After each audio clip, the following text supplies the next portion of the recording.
Pour ne rien manquer, abonnez-vous maintenant. Les vraies voix Sud Radio. Bonsoir Félix Mathieu. Bonsoir tout le monde. Et vos trois mots dans l'actu sont cassation, agression et mensonge. Nicolas Sarkozy condamné en appel à 3 ans de prison, dont un ferme, peine inédite pour un ancien président de la République. Il se pourvoit en cassation. 3 prévenus placés en détention provisoire après l'agression du petit-neveu de Brigitte Macron. Côte cassée, hématome cérébral, doigt foulé, de la légitime défense, ose affirmer l'un des gardés à vue. Et puis les mots forts du maire de Saint-Brévin, Yannick Morez, accuse de mensonge le préfet de Loire-Atlantique devant les sénateurs. Il confirme aussi sa démission suite à l'incendie de sa maison. Les vraies voix Sud Radio. Un ancien président condamné à de la prison ferme, c'est une première en France. 3 ans de prison, dont un ferme pour Nicolas Sarkozy. Peine à effectuer sous bracelet électronique assorti d'inéligibilité. Ce matin, la Cour d'appel a confirmé sa condamnation dans l'affaire des écoutes, accusé d'avoir noué un pacte de corruption avec son avocat ainsi qu'un haut magistrat de la Cour de cassation. Le tout via une ligne téléphonique ouverte au nom de Paul Bismuth. Ligne censée déjouer les écoutes des juges d'instruction chargés du financement libyen de sa campagne de 2007. Aux côtés de Nicolas Sarkozy, également condamné, son ancien avocat, donc Thierry Herzog, et l'ancien haut magistrat en question, Gilbert Azibert. Tous 3 annoncent former un pourvoi en cassation, comme le justifie maître Jacqueline Lafont, l'actuelle avocate de Nicolas Sarkozy. Nous allons poursuivre devant la Cour de cassation. Nous irons jusqu'au bout du chemin judiciaire s'il le faut. Cette décision-là me semble stupéfiante. Elle est critiquable, contestable, en droit, en fait. Et nous ne lâcherons pas ce combat-là, qui est un combat juste, face à une décision particulièrement inique et injuste. Autre rendez-vous de Nicolas Sarkozy devant la justice, le procès en appel de l'affaire Big Malion prévu à l'automne sur le financement de sa campagne de 2012. Le parquet vient aussi de requérir son renvoi en correctionnel dans l'affaire des soupçons de financement libyen de la campagne de 2007. Oui, on en parlera tout à l'heure, bien sûr. Dans quelques instants, venons-en à l'agression du petit-neveu de Brigitte Macron devant sa chocolaterie à Amiens.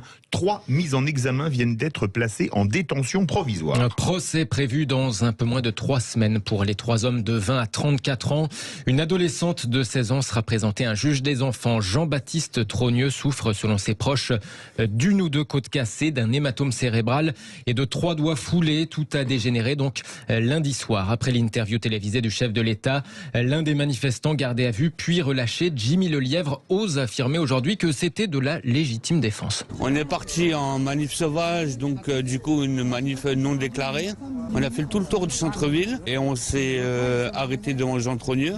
Il y a eu juste des poubelles posées, il y a eu juste un sac lancé. C'est tout simplement ça, c'est quand après c'est Jean-Baptiste Trogneux qui est sorti, qui a carrément plaqué mon collègue à terre. Donc la légitime défense, elle est quand même là. C'est un SDF, c'est un marginal, il s'est défendu de ses propres moyens. Il était seul à se défendre contre Jean-Baptiste Trogneux. Ce protagoniste qui par ailleurs ne semble pas voir la particularité de cette affaire-là, à savoir s'en prendre à quelqu'un pour la seule raison de son lien de famille avec un responsable politique. On a touché quand même un point sensible de la famille de Brigitte et de Macron. Mais comme je vous ai dit, s'il y aurait une émeute dans les quartiers nord ou dans les cités de France, est-ce qu'on aurait parlé ça aux infos?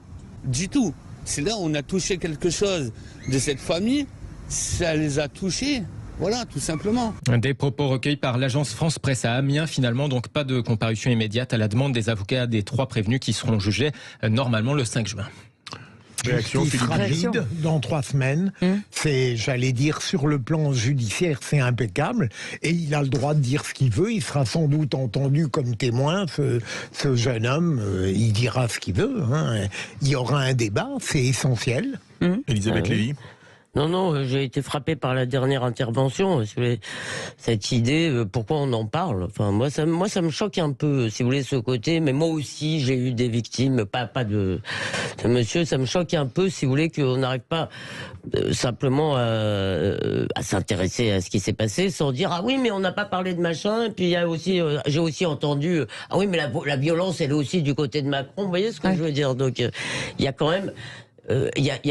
On oublie un aspect là-dedans, c'est quand même 8 contre 1. Excusez-moi, on a fini par s'habituer, parce que c'est pas la première fois que non, mais c'est étonnant, la légitime défense. 1 contre 8, la légitime défense. La légitime défense, quand on est tout seul, on attaque rarement 8 personnes, à moins de... Oui, le propos est très basique, on l'entend.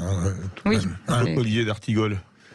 Moi, j'attends l'avancée de l'enquête et le travail judiciaire, parce qu'on a des éléments mais incomplets. Ce que je sais aujourd'hui, c'est qu'il y a une victime. Je sais que l'enquête a permis d'identifier les présumés coupables. Et donc, on attend le développement de l'enquête. Qu'est-ce que vous voulez qu'on dise de plus? On ne sait pas s'il y a des caméras d'ailleurs. On ne sait pas, il n'y a pas de caméras peut-être. Allez, venons-en à cette colère froide exprimée ce matin par le maire démissionnaire de Saint-Brévin. Yannick Morez était auditionné au Sénat ce matin après sa démission suite aux menaces et à l'incendie de sa maison. Contexte tendu à Saint-Brévin sur fond d'opposition violente, un centre d'accueil pour demandeurs d'asile. Devant la commission des lois du Sénat, le maire d'hiver droite de Saint-Brévin redit avoir été abandonné par l'État dans cette affaire.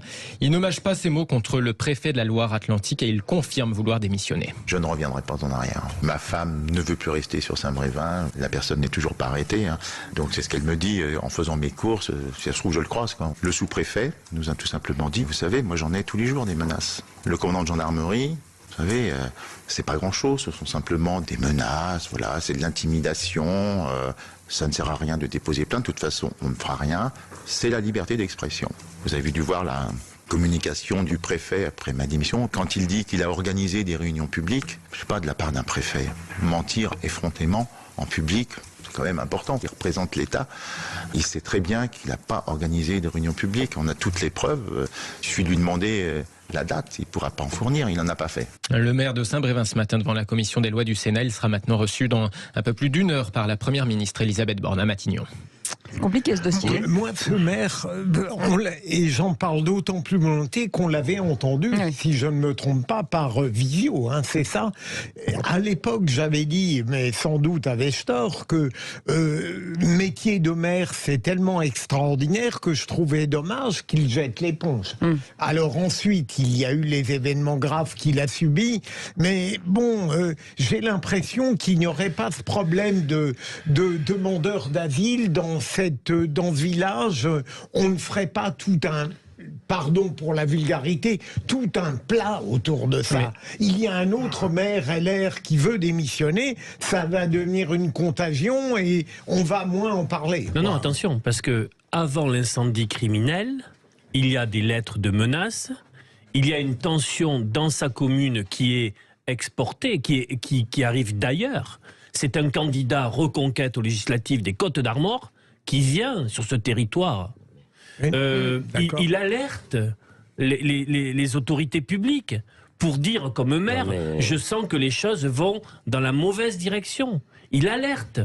Et il ne reçoit, cher Philippe, aucun soutien. Ça, toute proportion gardée, ça fait penser à d'autres actualités où on sent qu'il y a un processus qui se met en branle et que personne n'est en capacité de l'arrêter. Et il y a des mensonges. Parce que le préfet, je termine juste, il y a des mensonges.